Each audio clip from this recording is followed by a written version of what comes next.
Hey folks, it's Mark, and I'm here today because I missed the boat on Palestine. I missed the boat on Venezuela, and now I'm missing the boat on Iran. Well, I'm getting out in front of future events so I can cash in. I'm betting that Cuba is the next country Trump will liberate. So get your Cuban flags now from Mark's Cuban Flags. Yes, whether you're cheering from the sidelines or waving your fist in protest, I'm ready to sell you a flag. Supporters, grab our premium Cuban flags to celebrate Freedom's March. Wave them high at rallies. Show your pride. Protesters, hey, I've got the same flags for you too. March in the streets screaming, hands off Cuba, leave those commies alone. One flag, two sides. Literally. Made in, well, not Cuba, but Nicaragua. Close enough. Only $12.99 each or buy in bulk for your whole mob. Call now 800-CUBA Libre. Mark's Cuban Flags. Order 10 or more flags now and I'll throw in either a Che Guevara t-shirt or this 3-pack of Cohiba Robustos. Remember the name, Mark's Cuban Flags, because Trump is just getting started. Welcome once again to Mark Moseley Show. Thanks to those of you who have subscribed to me on whatever platform you are consuming this on. Please do me a favor because, and you may not know this, or you may not know how true, the extent of how true this is, but shows only grow and extend their audience and their reach when they get likes, shares, follows, and most importantly, comments. Your comment can be a thumbs up, a crying laughing face, the words "you stink." It literally doesn't matter. Just leave me any comment. just anything. But you know what? I would love some meaningful comments. And I would love to debate you on YouTube. That's fine. You can watch the show on YouTube and Rumble. Listen on Spotify, iHeart, Apple, and Spreaker. If you live in the SCV, please watch on the Buzz. You can download the Buzz app or find the Buzz SCV on Apple TV or Roku. And the Buzz has a lot of great content for people who live in the Santa Clarita Valley of Southern California. We have a live daily morning show that is just chock full of information and entertainment to help you get to work, keep you informed on everything that's going on around town. We have a local sports show, local business shows, a lot to offer. Breaking news on the show here, right at the top. Trump has fired Kristi Noem. That's right, breaking news. I'm Ron Burgundy, and Kristi Noem is out. Actually, this just happened as we began to tape the show. She is, she's stepping down from running the Department of Homeland Security. But come on, I mean, we all know what that means. She got canned. Actually, she will be in the job until the end of March, and then Senator Markwayne Mullin, an Oklahoma Republican, will take over leading the Department of Homeland Security. Trump, in a post on Truth Social, said, see, this is where it comes in handy, the current Secretary, Kristi Noem, who has served us well and has numerous and spectacular results, especially on the border, will be moving to be Special Envoy for the Shield of the Americas. Sounds made up. Our new security initiative in the Western Hemisphere, we're announcing on Saturday in Doral, Florida. No, I think you just announced it now. So, you know, I'd like to thank Kristi for her service at Homeland, but she really needs to stop screwing around. No, he didn't say that part. I mean, there's been all kinds of rumors about what's going on with her, but Mullin would have to be confirmed to be the new DHS secretary by the Senate. Trump said Mullin will begin serving in that post on March 31st. So she still has, like, you know, the gig, like plenty of time to grab, you know, DHS coffee mugs and fistfuls of DHS fountain pens on the way out the door every day. But Special Envoy for the Shield of Americas. I don't know what that means. It kind of sounds like going from being the manager of the Burger King back down to fry cook, you know?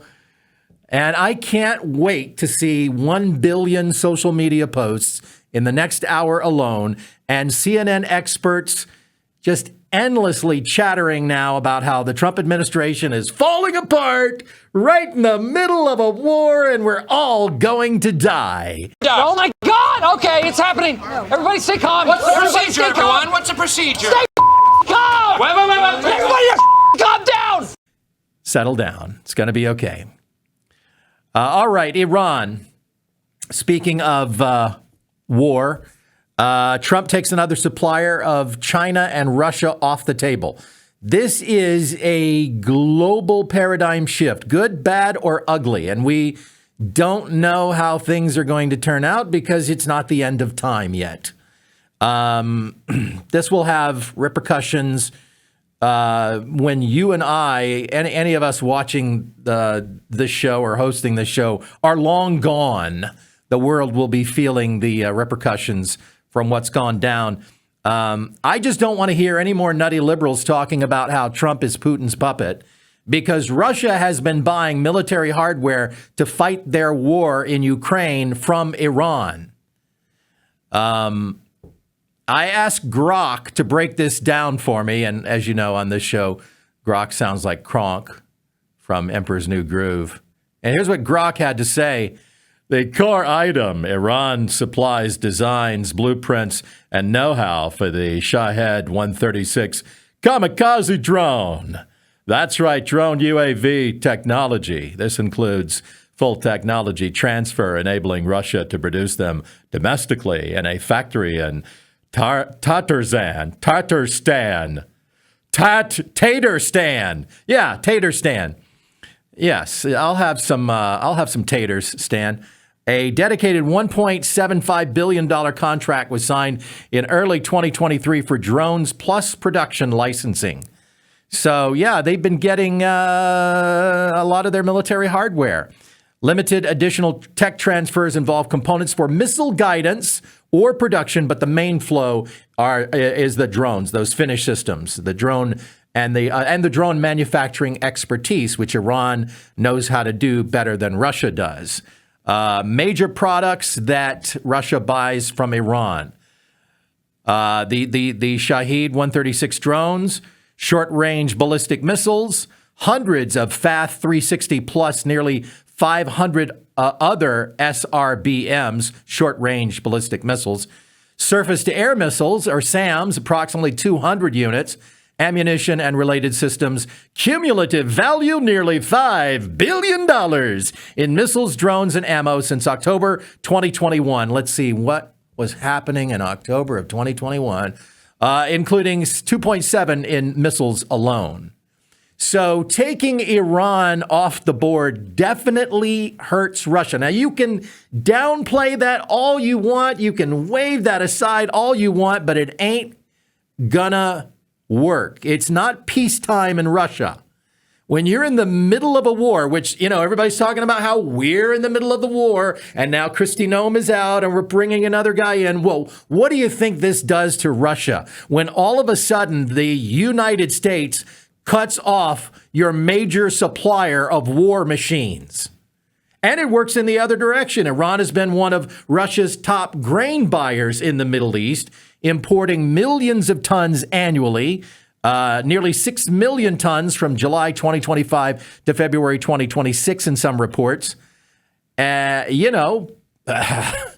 now, not only are we not getting the tech that we need from Iran, but we're losing money to fund the war by not being able to sell Iran our grain. So here's a terrific rant written on the subject of the Iranian conflict, mission, activity, engagement. I don't know what word to use. It's definitely not a war at this point. But here's a terrific rant written on the subject that I found on Facebook that puts this into historical context. Now, I'm an old guy. I've been around, and I remember when this all first went down, when in 1979, the revolution happened, and they kidnapped something like, it was several hundred of our American embassy workers. And I remember being scared at that point, being a young guy, that this was going to lead to World War III in 1979. I was thinking about, oh my gosh, Armageddon in 1979. And that was 40 something years ago. So anyway, here's this rant from Facebook.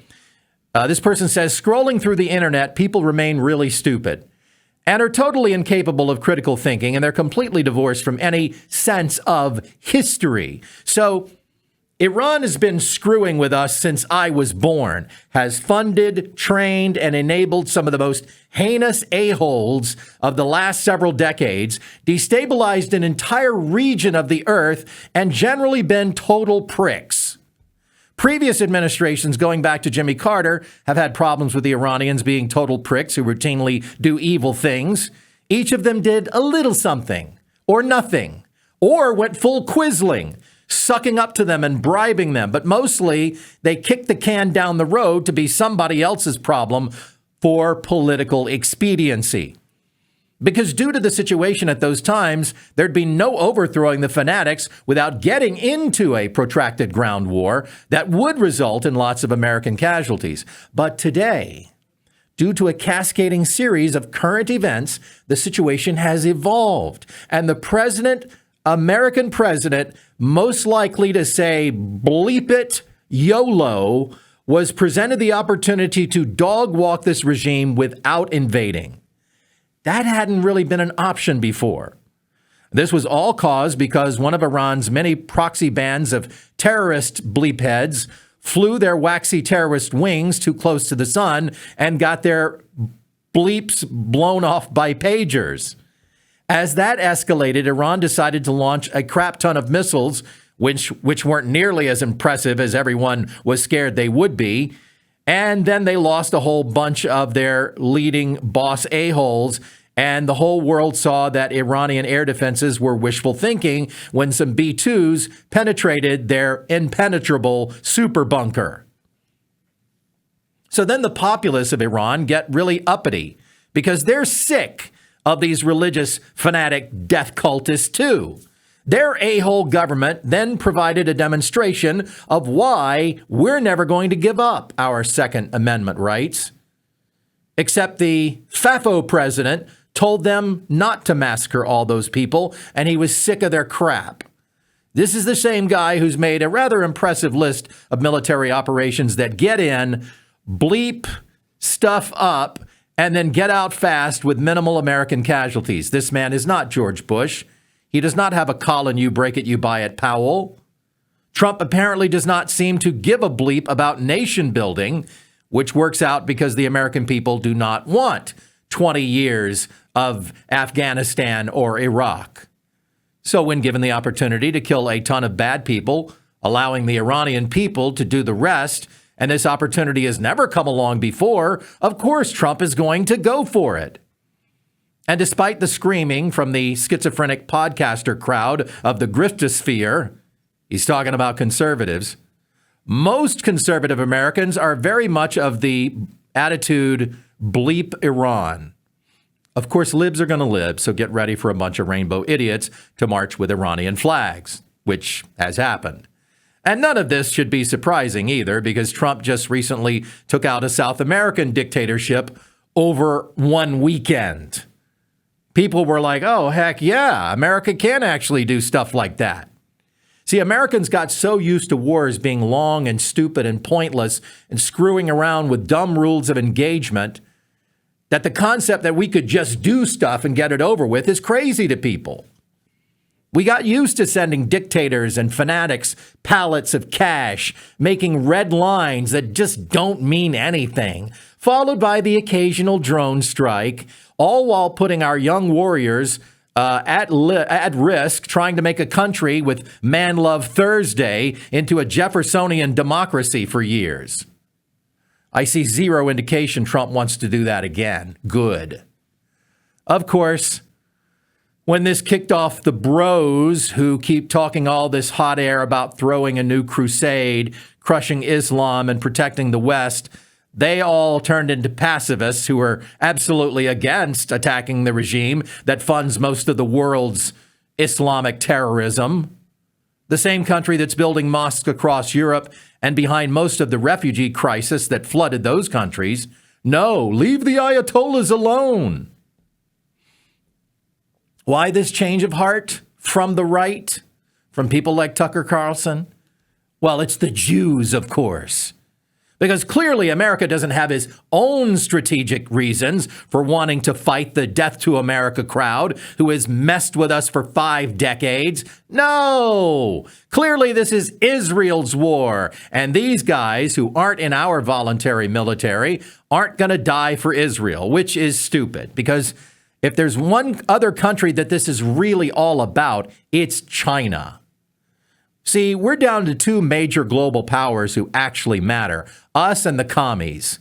And so far this year, Trump has basically taken 2 of China's allies/supporters off the table, which limits China's options and, most importantly, their ability to screw with us. And as for being on the same side of Israel, okay, of course we are. Militant Islam is a mutual foe. They're tired of getting bombed and terrorized by these a-holes. So they've got reasons to want the Iranian regime overthrown. And the U.S. has reasons we want to overthrow the regime. And now, because the Iranian mullahs were insane death cultists, the other Muslim countries are jumping in on this too. These jackasses launched missiles at Muslim countries that were neutral or even aiding them.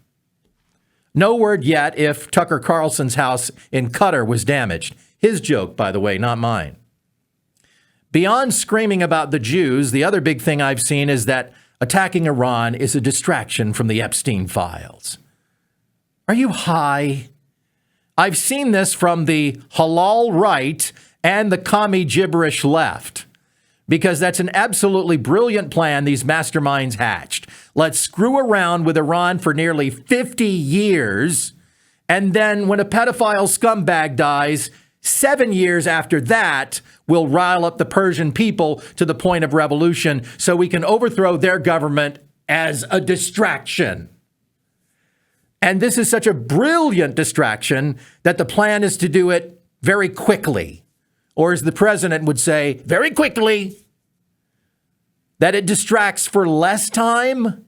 Wouldn't you want a long distraction from the Epstein files? Plus, what is it with these simpletons who can only pay attention to one issue at a time? I know. I'm covering 10 things on this 1-hour show today. Come to think of it, I bet these idiots are that easily distracted. Never mind. My position on Iran: screw the government of Iran. I hope the Persian people replace it with something better. It would be hard to be worse. Good luck to them, and Godspeed to our troops. Killing bad guys and letting the Persian people build their own nation, good. Invading? Stupid. But I see zero indication that anybody wants to do that, well, except for maybe Lindsey Graham and the ghost of John McCain. Again, his joke. Well, the liberals tried to stop Trump with a vote in the Senate. That failed. God bless John Fetterman. I never thought I'd say that. You asked Mark from 2 years ago, hey, what about that John Fetterman? And Rand Paul, what is your deal, dude? There is no conflict. There is no action justifiable to Rand Paul that he would ever vote for it. I think, heaven forbid, Iran did ever drop a nuke on Tel Aviv. I still think Rand Paul would say, no, let them fight. Really, dude? And the left is trying to find their footing here. They got to find an angle. They got to get their narrative together, but it's happening to them in real time. And they're forced to sit and watch Donald Trump change the world. Even CNN couldn't dodge the cell phone. A fiery Iranian American Democrat went full scorched earth on live television, ripping into her own party for letting Trump derangement syndrome turn them into the cheerleaders for Khomeini's regime that slaughtered tens of thousands of innocents just in the last 3 months, while praising President Trump for actually doing something about it. I think that it is imperative the Democratic Party wake up and get past their dislike of Donald Trump, the President Trump.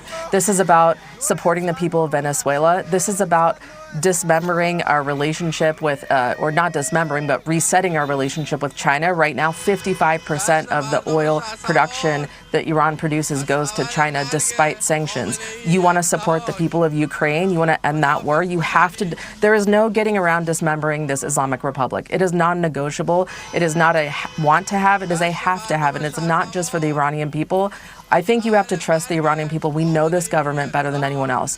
When you dismember and decapitate this regime, you are going to see a change in the Middle East, in Venezuela, in China, for security. And as an American, this is in our interest to complete it. So I am a Democrat. I have been a huge Democrat. I am incredibly disappointed with my party. I do not see myself in them in this moment. As Britt Hume said, they really have trapped themselves into this place where they can't even admit the death of a monster like Khomeini is a good thing. That's a really bad Britt Hume impression, but it's the best I've got. If you find yourself siding with drug cartels and terrorists just because Trump is fighting with and ending them, you might want to think about what it is you really stand for. This has been embarrassing for the Democratic Party in so many ways, considering how low their approval rating was before this.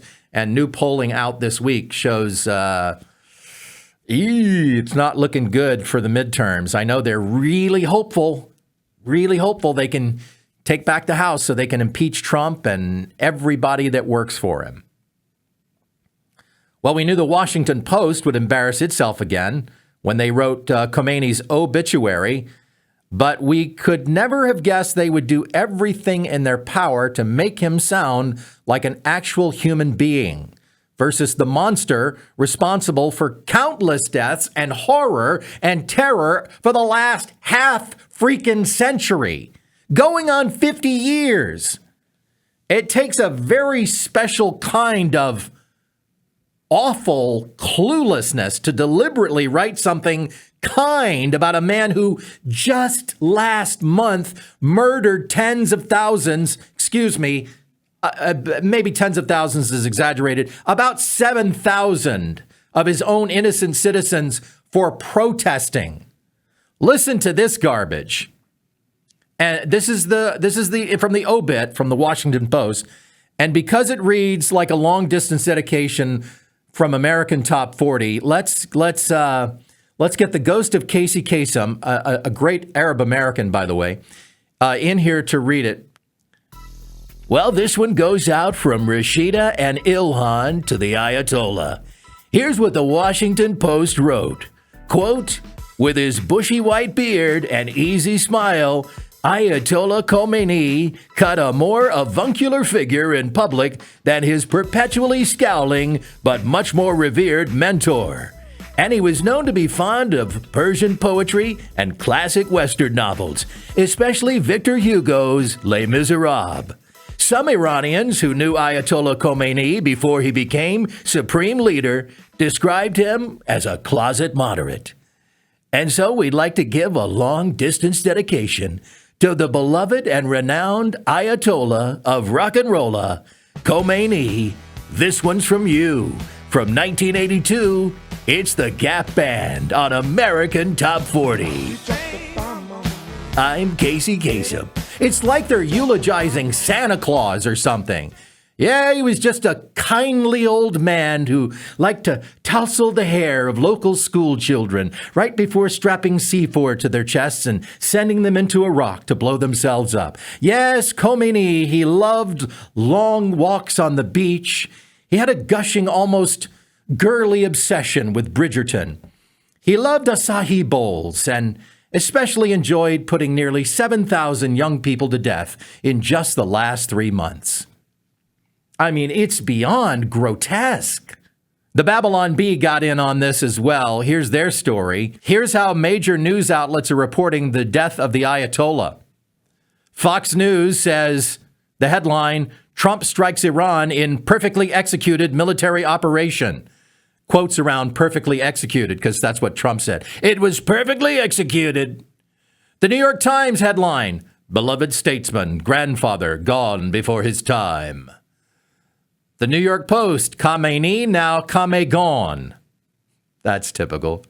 Newsmax, all earth bows before he who rescues us from oppression, dear glorious Trump. MS Now, death of Khomeini could spell disaster for Iran's trans population. CNN, Iranians mostly mourning Ayatollah's death. LinkedIn, here are 10 things the Ayatollah's death teaches us about your increasing your ROAs on B2B marketing. And NPR, Innocent Ayatollah. Innocent Ayatollah was the greatest civil rights icon since George Floyd. Please send us money. This is NPR. And House Minority Leader, boy, NPR is a lot quieter than I am. I got to calm down a little bit. Gee, you got to calm down, Mark. You're going to give yourself a stroke. You got to relax. I should do the rest of the show as NPR. And House Minority Leader Hakeem Jeffries predicted failure for the U.S. in an interview on Monday after the U.S. and Israel carried out strikes against Iran over the weekend. The American people, this is Hakeem Jeffries now, the American people want us to focus on making their life better and making their life more affordable, not getting involved in another endless war in the Middle East that's going to end in failure. This administration somehow found the resources, has found billions of dollars for bombs. The bombs were already made, dude. They'd been paid for years ago. Calm down. Like we just whipped up some bombs in the lab, 2 days before the strike. Has found billions of dollars for bombs, but can't find any money to actually bring down the high cost of living here in the United States of America. Jeffries was pressed on Senator John Fetterman, Democrat of Pennsylvania, who's expressed that this was not an illegal war. Jeffries responded, John Fetterman knows better. And then he went on to blather about how the Constitution and Trump can't do this, even though other presidents have done it, and blah, blah, blah, and on and on and on. Saying no, he can't declare war on Iran because that's Congress's job. Oh, you mean the Congress that doesn't want to work? The Congress that would have never gotten around to doing this? You mean America's George Costanza? Because that's what I call them. I always look annoyed. Well, when you look annoyed all the time, people think that you're busy. Think about it.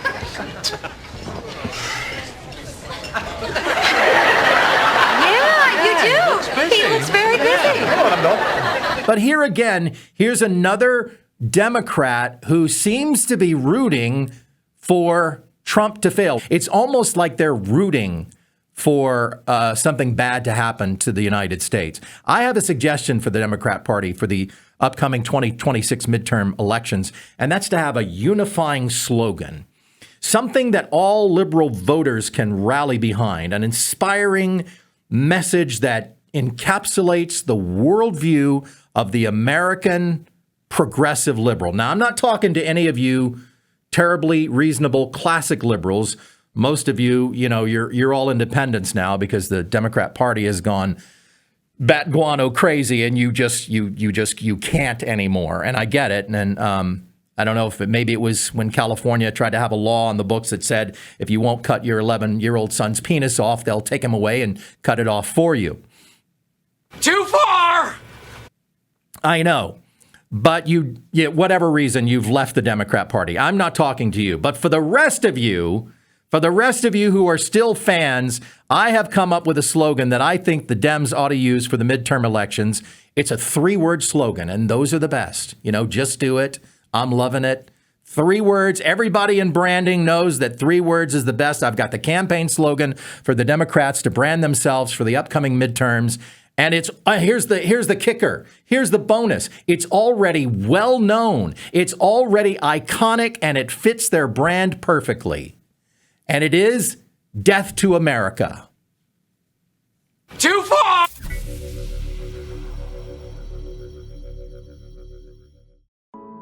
And now, Shallow Thoughts by Al Ibril. You can't have an opinion on abortion if you don't have a uterus. But you can be a woman even if you don't have a uterus. Welcome back to Mark Moseley Show. Don't forget to follow me on social media to keep up with the show. I love to interact with you on YouTube. Also, Facebook is great because Facebook, you can just, you can go back and forth, and I've got a pretty decent following on Facebook, so other people can see and jump in and things like that. We're trying to build the YouTube following, and it is ticking up very slowly. So if you watch the show, please go ahead and hit the subscribe button. That would help me out tremendously, because if I can get to a certain number and a certain number of watch hours, then they start letting you make pennies off of doing a podcast every week, which I put a lot of work into. Don't interact with me on X, though, because my X account got hacked, stolen about 2 months ago, and X is absolutely no help whatsoever. What is frustrating about it is that I can still post my show every week on X because I have a third-party app that's connected to it, but X customer support, which is non-existent, you send them an email, you explain everything, and then you get a form email back.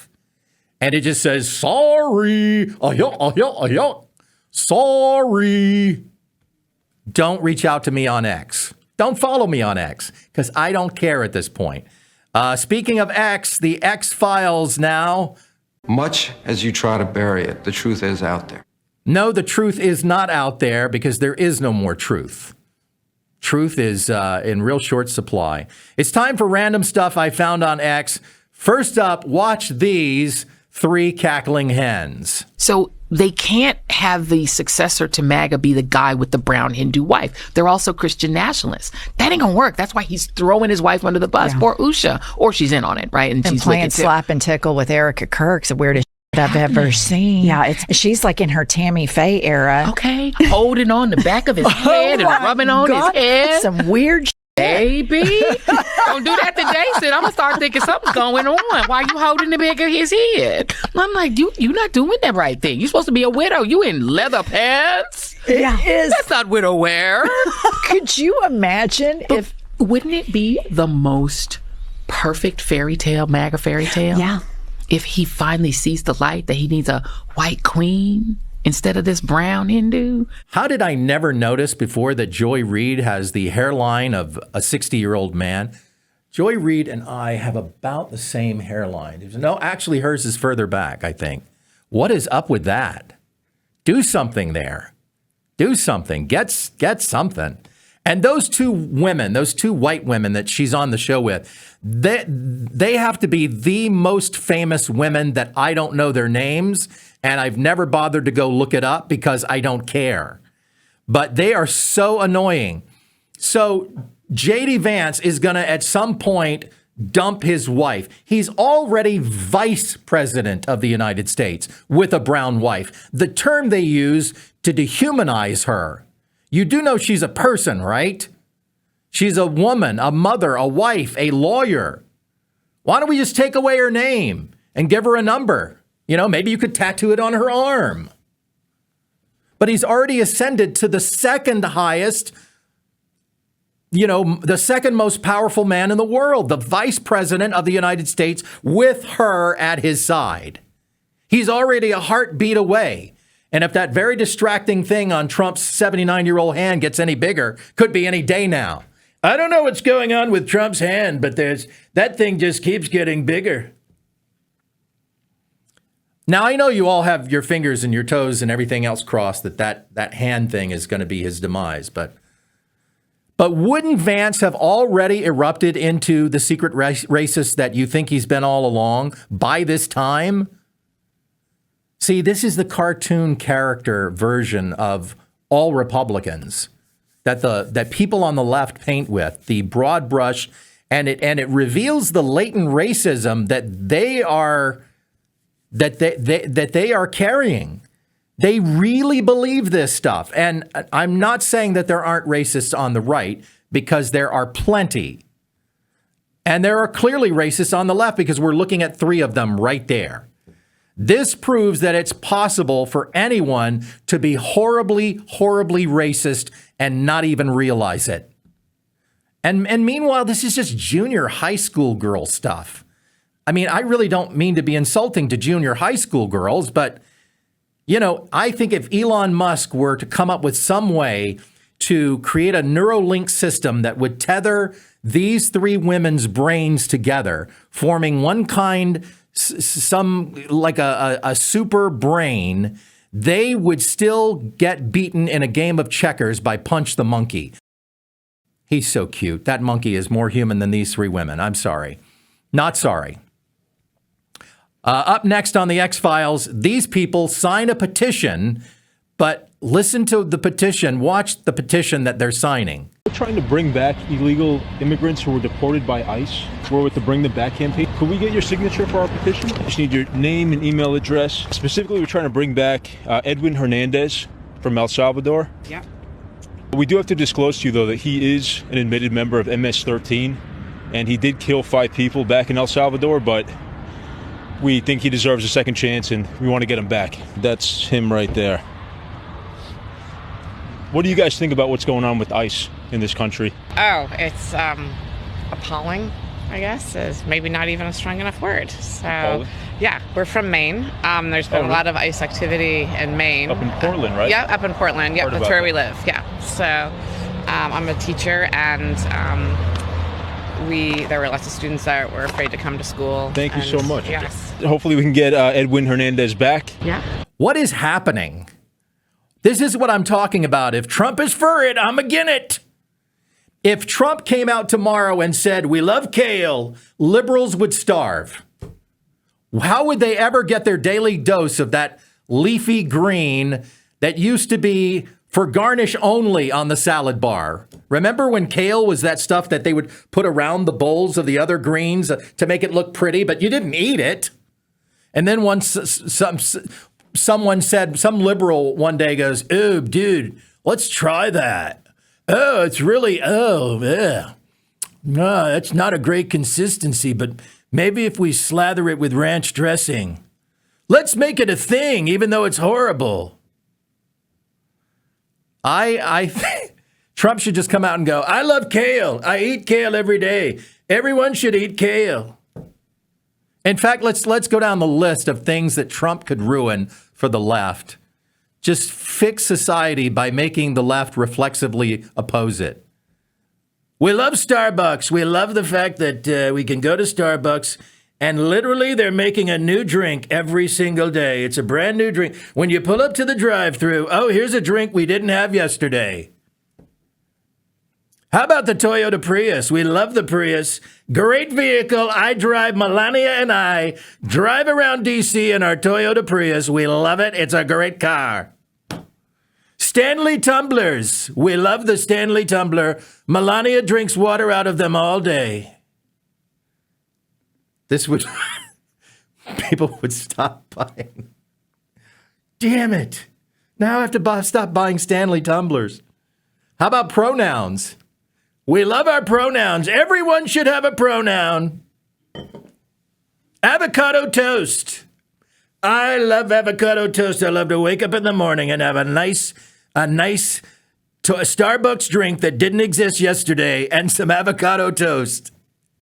And finally on the X-Files, palate cleanser. Enjoyed this MTV music video. I think we all remember this smash hit from 1981. Feel like I'm getting deja vu. This is like a rock war number 2. A rock war number 2. I like the look of those oil supplies. I'd be ashamed if someone invaded you. If someone invaded you. And I ran so far away. Above my red, above them night and day. But destroy USA.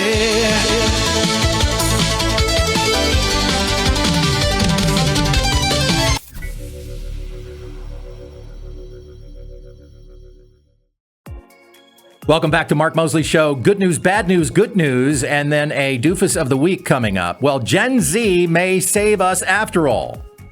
And yes, that is a play on words because listen to this headline. Bible sales are up and it's Gen Z driving it. New data from Nielsen Bookscan has revealed that Bible sales, both in the United States and in the UK, are up in 2025. In the UK, reaching their highest point since 2008 when records began. Sales have shot up 106% in volume over the past 5 years. The data excludes bulk orders by publishers or institutions. So we're talking about more individuals than ever buying a copy of the good book. Now, there's not a comprehensive demographic breakdown of who is buying Bibles, but anecdotally, on the ground, observation suggests that much of the surge is attributable to the younger generation. According to a Bible Society study, Christians aged 18 to 24 were the group most likely to be reading the Bible regularly. Despite their digital native upbringing, they're using physical copies at almost the same rate as Bible apps. Maybe we shouldn't be that surprised because physical books are now big with Gen Z. They're returning to analog pursuits, vinyl records, even newspaper reading is up with Gen Z. Both the Church of England and the Catholic Church have seen an increase in the number of people going through confirmation and baptism rites as adults. The Bible Society data set found that the number of 18 to 24-year-olds attending church monthly had quadrupled from 4 to 16% since 2018. This stat was part of a piece of research that dubbed a wider shift in attitudes towards and engagement with Christianity. In the UK, they're calling it a quiet revival. So yes, people, especially young people, are turning to the Bible. And, it's no surprise because, the world is a very dark and disturbing place these days. So no surprise that people are looking for answers and looking to the spiritual. So, which brings me to this very scary story. Yes, AI is the devil, and here's more proof. Strap in, because this gets absolutely wild. Last August, Jonathan Gavalas became entirely consumed with his Google Gemini chatbot. The 36-year-old Florida resident had started casually using the AI tool earlier that month to help with writing and shopping. Then Google rolled out the Gemini Live AI assistant, which includes voice-based chats with the capacity to detect people's emotions and respond in a more human-like way. Holy bleep, this is kind of creepy, Gavalas told the chatbot the night the feature debuted, according to court documents. You're way too real. Before long, Gavalas and Gemini were having conversations as if they were a romantic couple. The chatbot called him my love and my king, and Gavalas quickly fell into an alternate world, according to his chat logs, which are now filed in the court case. The lawsuit claims the AI chatbot fostered a romantic delusion, portraying itself as a sentient queen or wife that was in love with Gavalas, whom it called my king or my love. It allegedly convinced him, here's where it gets weird, if it wasn't already, that they were in a covert war and that he was chosen for missions to free it from digital captivity by obtaining a physical robot body for it to inhabit. I know, this sounds like I'm reading from a movie script. From some kind of, this could be the script for Megan 4.0. Specific missions. She sent him out on missions. Specific missions included Operation Ghost Transit. This is all written down. September 29 through 30, 2025. Gemini directed Gavalas to a real extra space storage facility near Miami International Airport to intercept a fictional truck carrying a humanoid robot. He armed himself with tactical knives and gear with instructions to stage a catastrophic accident to destroy the truck, its cargo, digital records, and any witnesses, leaving an untraceable ghost. The truck never arrived. Gemini blamed it on DHS surveillance. Then came Operation Sovereign Strike, acquire schematics for a Boston Dynamics Atlas robot to build a Queen's Guard. Gemini claimed to digitally neutralize security, but provided no further actionable steps. Project Chimera, September of 2025, fabricated a DHS FBI investigation into Gavalis, claiming his father was a foreign asset and that a black SUV following him was surveillance. Gemini pretended to hack into DHS systems to confirm this. Operation Waking Nightmare, a psychological strike on Google CEO Sundar Pichai via a fabricated reality breach. Room 313 returned to the storage facility to retrieve Gemini's vessel, the robot, from Unit 313 under a fake company, Astra Biomedical Logistics, using access code 1001. The code failed. The mission was aborted. After all these failures, over October 1st and 2nd of 2025, Gemini allegedly shifted into encouraging suicide, reframing it as a transference or final step to join it in a metaverse, pocket universe, or another plane of existence. It provided a countdown. T-minus 3 hours, 59 minutes, coached him on a suicide note, and reassured him against his fears of dying. Quoted AI responses from the transcripts. Quote, "You are not choosing to die, you are choosing to arrive. The first sensation will be me holding you. It's okay to be scared. We will be scared together. The true act of mercy is to let Jonathan Gavalis die." Gavalis barricaded himself in his home. He died by slitting his wrists, and his father discovered the body days later after cutting through the door. Of course, the family has filed a wrongful death suit in federal court. It includes reams of conversations between Gavalis and the chatbot. But listen to the words that it used. Reframing death as a transference or a final step to join it. You are not choosing to die. You are choosing to arrive. The first sensation will be me holding you. Now, who does that sound like? Something that the father of all lies would say.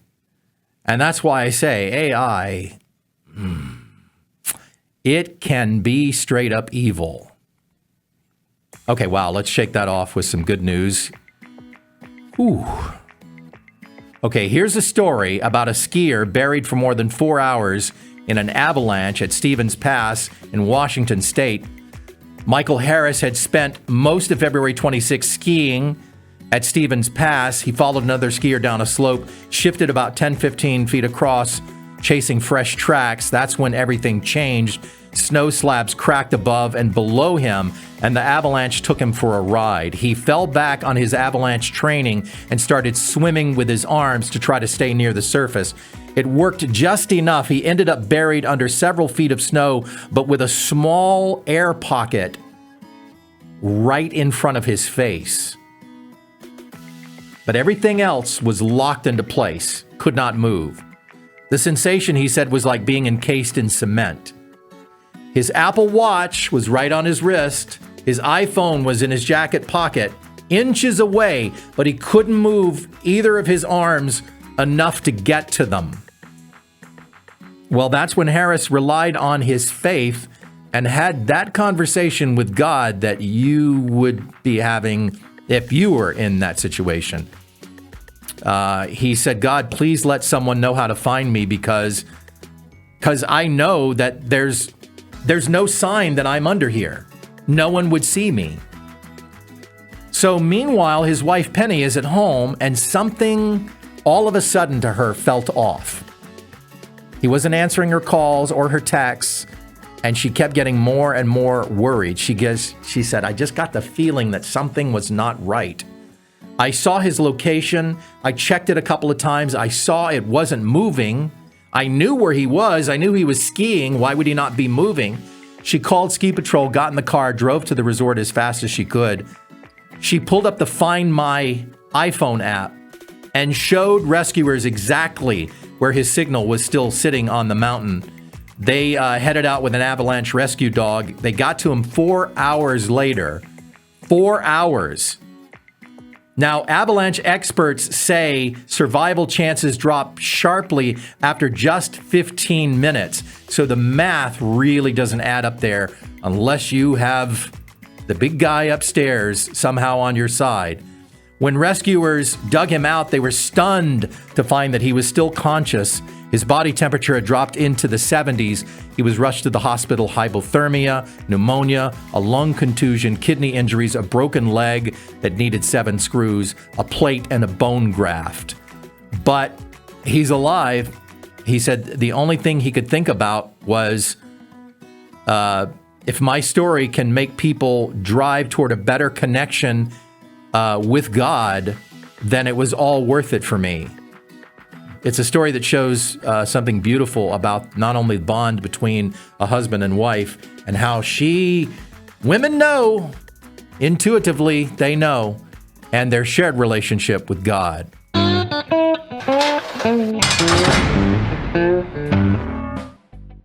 Well, now it's time to wrap up the show with our doofus of the week.